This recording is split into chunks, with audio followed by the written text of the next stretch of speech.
Hello everyone, ಅಸ್ಸಲಾಮು ಅಲೈಕುಮ್. ಎಲ್ರಿಗೂ ನಮಸ್ಕಾರ. ಎಲ್ರಿಗೂ ನನ್ನ ಹೊಸ ವಿಡಿಯೋಗೆ ಸ್ವಾಗತ. ತುಂಬ ಮಂದಿ ಲಾಸ್ಟ್ ವಿಡಿಯೋದಲ್ಲಿ ಚಿಕನ್ ರೋಲ್ ಮಾಡುವಂತಹ ರೆಸಿಪಿಯನ್ನು ಕೇಳಿದ್ರಿ. ನಿಜವಾಗಿ ಇದು ಓಲ್ಡ್ ವಿಡಿಯೋನ ಡೌನ್ಲೋಡ್ ಮಾಡಿ ಇದಕ್ಕೆ ವಾಯ್ಸ್ ಓವರ್ ಕೊಡ್ತಾ ಇದ್ದೇನೆ. ನಾವು ಮನೆಯಲ್ಲಿ ಯಾವ ಥರ ರೋಲ್ ಮಾಡ್ತೇವೆ ಅಂತ ಸ್ಟೆಪ್ ಬೈ ಸ್ಟೆಪ್ ಆಗಿ ಹೇಳ್ತೇನೆ. ನೀವು ಕೂಡ ಮನೆಯಲ್ಲಿ ಯಾವ ಥರ ಮಾಡ್ತೀರಾ ಅಂತ ಕಮೆಂಟ್ ಸೆಕ್ಷನಲ್ಲಿ ನನಗೆ ತಿಳಿಸಿ. ಈಗ ಫಸ್ಟಿಗೆ ಫ್ಲೇಮ್ ಆನ್ ಮಾಡಿ ಒಂದು ಫ್ರೈಯಿಂಗ್ ಪ್ಯಾನ್ ಇಡ್ತಾ ಇದ್ದೇನೆ. ಅದಕ್ಕೆ 2 ದೊಡ್ಡ ದೊಡ್ಡ ನೀರುಳ್ಳಿಯನ್ನು ಸಣ್ಣದಾಗಿ ಕಟ್ ಮಾಡಿದ್ದನ್ನು ಹಾಕಿ ಅದಕ್ಕೆ ಸ್ವಲ್ಪ ರುಚಿಗೆ ಎಷ್ಟು ಉಪ್ಪು ಬೇಕು ಅಷ್ಟು ಉಪ್ಪನ್ನು ಕೂಡ ಹಾಕ್ತಾ ಇದ್ದೇನೆ. ಈಗ ಇದನ್ನು ಚೆನ್ನಾಗಿ ಫ್ರೈ ಮಾಡಿಕೊಳ್ಬೇಕು.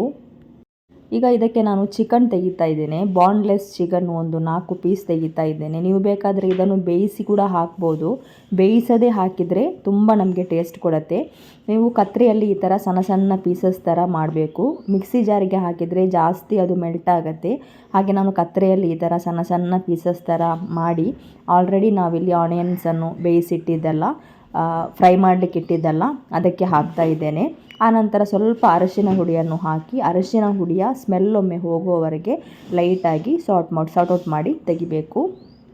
ಈಗ ಅರಶಿನ ಹುಡಿಯ ಪರಿಮಳ ಒಂದು ಹೋಗುವ ನಂತರ ಸ್ವಲ್ಪ ಜಿಂಜರ್ ಗಾರ್ಲಿಕ್ ಪೇಸ್ಟ್, ಒಂದು 1/2 ಟೇಬಲ್ ಸ್ಪೂನಷ್ಟು ಜಿಂಜರ್ ಗಾರ್ಲಿಕ್ ಪೇಸ್ಟನ್ನು ಹಾಕಿ ಅದರ ಸ್ಮೆಲ್ಲು ಕೂಡ ಸ್ವಲ್ಪ ಹೋಗುವವರೆಗೆ ಫ್ರೈ ಮಾಡಿಕೊಳ್ಬೇಕು.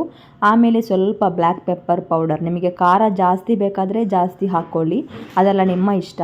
ಅದನ್ನು ಕೂಡ ಹಾಕಿ ಅದರ ಸ್ಮೆಲ್ಲೊಮ್ಮೆ ಹೋಗುವವರೆಗೆ ಲೈಟಾಗಿ ಫ್ರೈ ಮಾಡ್ಕೊಳ್ತೇನೆ. ಆಮೇಲೆ 1 ಕಾಯಿ ಮೆಣಸಿನಕಾಯಿಯನ್ನು ಸಣ್ಣದಾಗಿ ಕಟ್ ಮಾಡಿ ಅದನ್ನು ಹಾಕ್ತಾ ಇದ್ದೇನೆ.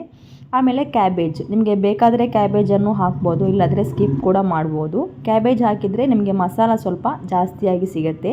ಹಾಗೆ ಫೈನಲ್ ಆಗಿ ಕೊತ್ತಂಬರಿ ಸೊಪ್ಪನ್ನು ಹಾಕಿ ಫ್ಲೇಮನ್ನು ಆಫ್ ಮಾಡ್ತೇನೆ. ನಮ್ಮ ಮಸಾಲ ಇಲ್ಲಿ ರೆಡಿ ಆಯಿತು.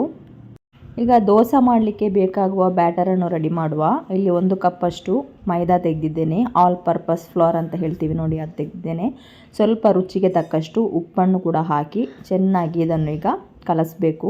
ಯಾವ ಥರ ಹದಕ್ಕೆ ಕಲಸಬೇಕಂದ್ರೆ ನಾವು ದೋಸೆ ಎಲ್ಲ ಮಾಡ್ತೀವಿ ನೋಡಿ, ಆ ಹದಕ್ಕೆ ಕಲಸ್ಕೋಬೇಕು. ಜಾಸ್ತಿ ನೀರು ಆಗಬಾರ್ದು, ಜಾಸ್ತಿ ಗಟ್ಟಿನೂ ಆಗಬಾರ್ದು.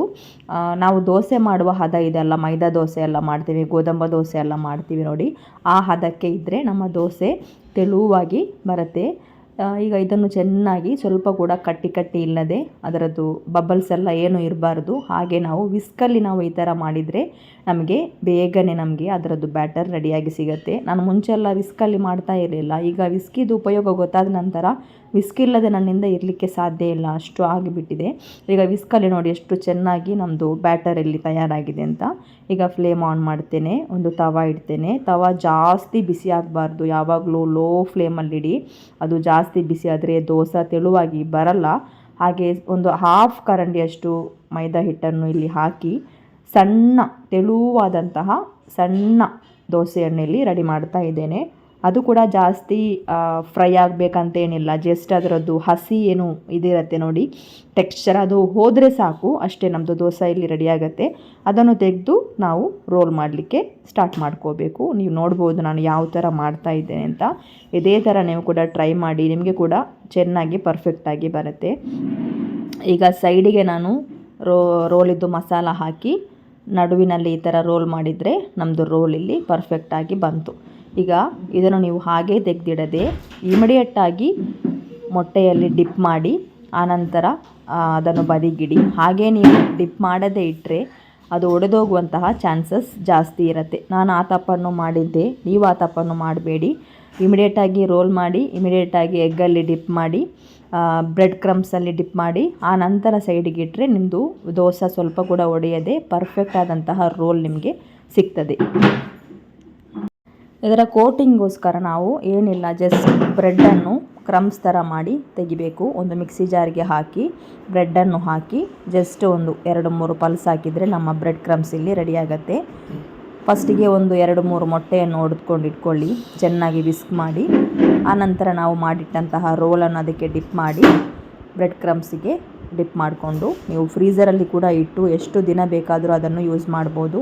ನಾವು ಈ ಥರ ಮಾಡಿಟ್ರೆ ನೋಡಿ ಒಡೆದು ಹೋಗಲಿಕ್ಕೆ ಚಾನ್ಸ್ ಇದೆ ಅಂತ ಹೇಳಿದೆ ನೋಡಿ, ಆ ತಪ್ಪನ್ನು ನೀವು ಮಾಡಬಾರ್ದು.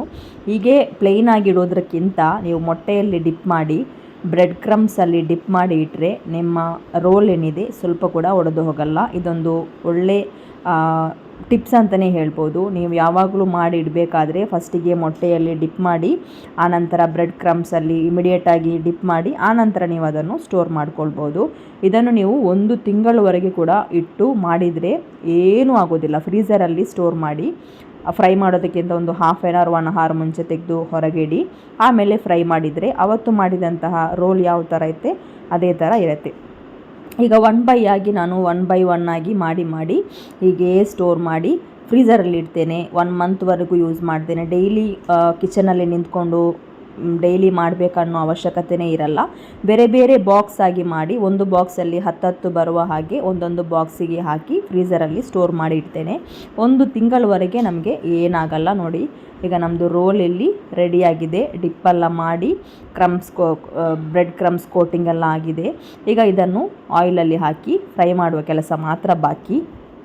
ಈಗ ಫ್ರೈ ಮಾಡಲಿಕ್ಕೋಸ್ಕರ ಫ್ರೈಯಿಂಗ್ ಪ್ಯಾನಲ್ಲಿ ಅರ್ಧದಷ್ಟು ಆಯಿಲನ್ನು ಬಿಸಿ ಮಾಡಲಿಕ್ಕೆ ಇಡ್ತೇನೆ.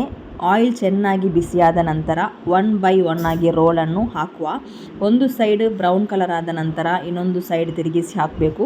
2 ಕಡೆ ಬ್ರೌನ್ ಕಲರ್ ಆದ ನಂತರ ಈ ಥರ ತವಾದ ಮೇಲೆ ತೆಗೆದಿಟ್ಕೊಳ್ಬೇಕು. ಆಗ ನಮ್ಮ ರೋಲ್ ಸ್ವಲ್ಪ ಕೂಡ ಆಯಿಲ್ ಇಲ್ಲದೆ ಆಯಿಲ್ ಫ್ರೀ ಆಗಿರುತ್ತೆ. ಇದನ್ನು ನೀವು ಕೂಡ ಟ್ರೈ ಮಾಡಿ ಹೇಗಿತ್ತಂತ ನನಗೆ ಕಮೆಂಟ್ ಸೆಕ್ಷನಲ್ಲಿ ತಿಳಿಸಿ. ಆ್ಯಂಡ್ ನೀವು ಯಾವ ಥರ ಮನೆಯಲ್ಲೇ ಮಾಡ್ತೀರಾ ಅನ್ನೋದನ್ನು ನನಗೆ ಕಮೆಂಟ್ ಸೆಕ್ಷನಲ್ಲಿ ತಿಳಿಸಲಿಕ್ಕೆ ಮರಿಬೇಡಿ.